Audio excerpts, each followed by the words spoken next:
My favorite time of year, spring's coming, which means baseball's coming, which means it's time to do some rankings. And in this video, we're talking about shortstops. I'm Dustin. This here's Mr. Nameco. So since this isn't, and Dustin hates when I do this, but no one really started with the shortstop video, so you've seen our other ones. And typically right here, I promote our 150 cheat sheet, which you should definitely look at. But one thing I want you all to do is go on to Twitter and like us or connect with us. It's at Fantasy Advice. I want to see our Twitter followers increase, please. There you go. I asked nicely. Go ahead, Dustin. Start with the number one. At Fantasy Advice. I love this guy, Carlos Correa. Exciting young shortstop, 21 years old.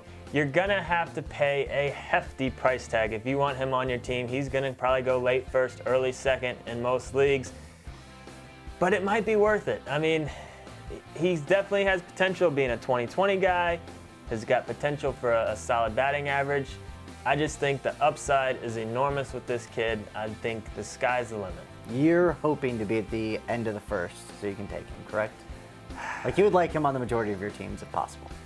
I don't mind him around like the 10th to 12th pick. I don't know if I'd go any higher, but I'd love to have him. All right, tier two, I'm gonna start with an old guy, or start with the young guy and talk about an old guy. The young guy's Lindor of the Cleveland Indians. Like this kid a lot, and I like him because he really doesn't hurt you anywhere. He's gonna get you good average, he's gonna get you some pop, he's got some speed, so obviously pop and speed typically equals runs, RBIs, and there you go, there's your 5x5. But across the board, I do like his upside. He is 22 years old, so there's gonna be some slumps, or just, if you draft him early-ish and you take him and there are slumps, just don't panic. Then I'm gonna talk about Tulowitzki. And if this guy could just stay healthy for once on one of my teams, because I'm going to draft him again, he'd be amazing. But if you draft Tulowitzki, he's going to be great when healthy, and then he's going to get hurt. So if you draft Tulowitzki, draft somebody else that that probably won't get hurt. It'll be every day, probably a young guy that Dustin will talk about in a later tier. But just, that's the deal with Tulowitzki. You need two shortstops if you take Tulowitzki. But when he's healthy, he's good. Tier three, gonna talk about a couple guys. One that hits for power and one that could hit for a solid average. But Brandon Crawford's the first guy I want to talk about. Solid year for him last year.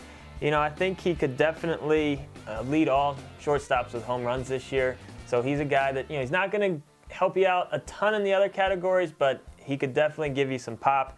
And then Ketel Marte is a guy that's very interesting.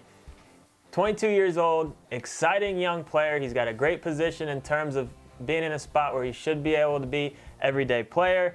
Not going to give you much power, but he could give you an average and some speed. And he's just, for me, he's an exciting pick that you could make in the late middle rounds. He could be your everyday shortstop, but if you're getting him, you're going to want to get another guy that has some value too, so you can kind of play the matchups with him. But a lot of upside with this kid. All right, tier four, I'm going to start with Jonathan Villar of Milwaukee. And the thing about Villar that you need to know is he's fast. He's really fast. So he gets on base, he's going to steal bases. So that's what I really like about him. I anticipate him getting a lot more at bats and playing a lot more this year. And 25 bags is certainly not out of the realm of possibility. Could even get to 30. That's definitely even a possibility. And that's what you're drafting for. You're drafting him for the speed. Then I'm going to talk about Suarez, Cincinnati shortstop. He's also 24 years old. And while he's not going to get as many bags as Villar, he is going to get some bags, but he definitely has a little bit more pop in his bat, so I could see, I wouldn't bank on this, but he has 2020 type potential. That's kind of his skill set, if you're thinking about it. But he's not going to get 2020, so don't hold me to that. So maybe 15-15, but either way, you're going to get some goodies out of him. You can get him kind of late in drafts. Get some goodies. In the last tier, I want to talk about two guys where 3 years ago, if you told me they would be in the last tier in our shortstop rankings for 2016, I would have called you crazy. But Alcides Escobar and Asdrubal Cabrera, they were supposed to be the next big thing at shortstop. They had their moments, but they never really put it all together. But at 29 and 30 respectively, there's still some potential there for them to have fantasy relevant seasons. So if you get late in the draft, you're looking for a guy that's fairly safe. Those guys should put up some decent stats this year. So get in the forums, make sure you're doing that. Like I said, at Fantasy Advice on Twitter, I'd love that. Dustin, give them your best pen flip of the day, very high, please. Ooh, or fast, nice. Shoot the fadeaway jumper. Still in basketball mode. That was a little left. I don't think it went in. It's a big hoop. You can fit two basketballs in a hoop at the same time. No, it didn't go in.